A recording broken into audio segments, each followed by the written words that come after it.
बच्चों, Ravi math channel पर आपका स्वागत है। आज हम डी.लेड थर्ड सेमेस्टर के सिलेबस अनुलोम समानुपात और प्रतिलोम समानुपात के बारे में अध्ययन करेंगे। यहाँ हम अनुलोम समानुपात, जिसको डायरेक्ट प्रोपोर्शन भी कहते हैं, जहाँ एक राशि का मान बढ़ता है तो दूसरी राशि का मान उसी अनुपात में बढ़ता है। यदि एक राशि का मान घटता है तो दूसरी राशि का मान भी उसी अनुपात में घटता है। इसे अनुलोम समानुपात कहते हैं और इसे हम सीधा समानुपात भी कह सकते हैं या कहा जाता है। अनुपात स्थिर रहता है, हमेशा जो दोनों का अनुपात होता है वो स्थिर रहता है। दोनों राशियों का भागफल यानी अनुपात हमेशा स्थिर अचर कांस्टेंट रहता है। जैसे A/B बराबर C/D, स्थिर कांस्टेंट, मतलब एक स्थिर राशि होती है। अब हम अनुलोम समानुपात के संबंध में एक प्रश्न को सॉल्व करते हैं। इससे आपको काफी हद तक समझ में आ जाएगा। यदि एक कार 2 घंटे में 100 किलोमीटर चलती है तो उसी गति से 5 घंटे में कितनी दूरी तय करेगी। माना कि 5 घंटे में, अब इसको हम हल करें, माना 5 घंटे में तय की गई दूरी x किलोमीटर है, तो यहाँ दूरी और समय का अनुपात यानी 2 घंटे में 100 किलोमीटर चला तो 100/2 बराबर, अब 5 घंटे में x किलोमीटर जाएगा तो x/5 हो जाएगा। अब हम यहाँ पर इसको इस प्रकार सॉल्व करें। अब यहाँ पर हम 5 को इधर ले आते हैं तो क्या हो जाएगा, 100 × 5/2 बराबर x। इसको हम काट सकते हैं, 2 से काटेंगे तो ये 50 हो जाएगा। अब इसको हम लिख सकते हैं x बराबर 50 × 5 बराबर 250 किलोमीटर। 250 किलोमीटर यानी ये कार जो है 5 घंटे में 250 किलोमीटर की दूरी तय करेगी। अब हम प्रतिलोम अनुपात के बारे में समझ लें। इसको इंग्लिश में इनवर्स प्रोपोर्शन भी कहते हैं। अब यहाँ पर 2 राशियों के बीच का वह संबंध जहाँ एक राशि के बढ़ने पर दूसरी राशि घटती है। अब वहां पर अनुलोम समानुपात में क्या होता था कि अगर एक राशि बढ़ती थी तो दूसरी राशि भी बढ़ती थी। यहाँ उसका उल्टा हो गया, एक राशि के बढ़ने पर दूसरी राशि घटती है उसी अनुपात में, और एक राशि के घटने पर दूसरी राशि बढ़ती है। इसे व्युत्क्रमानुपात भी कहते हैं या इनवर्सली प्रोपोर्शनल भी कहा जाता है। यदि एक राशि A और दूसरी राशि B है तो इसका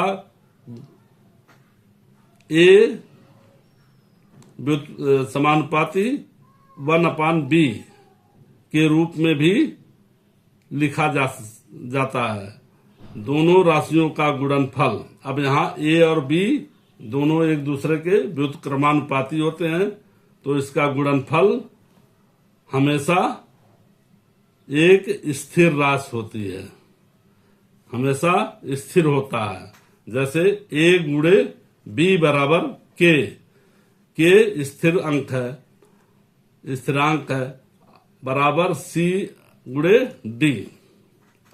अब हम यहाँ पर इससे संबंधित एक प्रश्न को सॉल्व करें ताकि आपका कॉन्सेप्ट क्लियर हो जाए।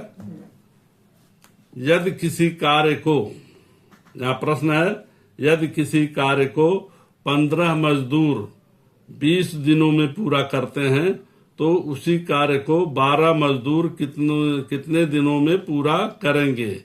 यहाँ A × B बराबर C × D। यदि A बराबर 15 मजदूर हैं, B बराबर 20 दिन मतलब A गुणे 20, A गुणे B बराबर 15 गुणे 20 हो जाएगा। अब यहाँ पर बराबर करके हम C बराबर, अब हम 12 मजदूर कितने दिनों में कार्य पूरा करेंगे। तो हम मान लेते हैं कि 12 दिनों में मजदूर D दिनों में, 12 मजदूर D दिनों में कार्य को पूरा करेंगे। तो यहाँ 12 गुणे D हो जाएगा। अब इसको हम हल कर ले तो ये दिन आपका निकल जाएगा। D बराबर कितने दिन लगेंगे, तो 15 गुणे 20 बराबर 12 गुणे D। तो यहाँ D बराबर क्या लिख सकते हैं, 15 गुणे 20, केवल हम इसको इधर पलट दिए 20। अब ये 12 जो इधर आएगा, ये इधर गुणा है तो इस तरफ भाग हो जाएगा, तो यहाँ बटे 12। अब इसको हम हल कर ले। यहाँ पर 4 3 चौक 12, 3 पचे 15 और ये 4 पचे 20 बराबर कितना हो गया, 25। 5 गुणे 5 बराबर 25 दिन, यानी 12 मजदूर उसी कार्य को 25 दिनों में पूरा करेंगे। दिनों में पूरा करेंगे। ठीक है दोस्तों, हम उम्मीद करते हैं आप लोगों को ये दोनों टॉपिक आपको समझ में आ गया होगा और इसे अपने नोट में भी नोट कर लें और साथ ही साथ इसको लाइक और सब्सक्राइब करें और अपने दोस्तों को शेयर करें ताकि ज्यादा से ज्यादा लाभ उठा सकें। धन्यवाद।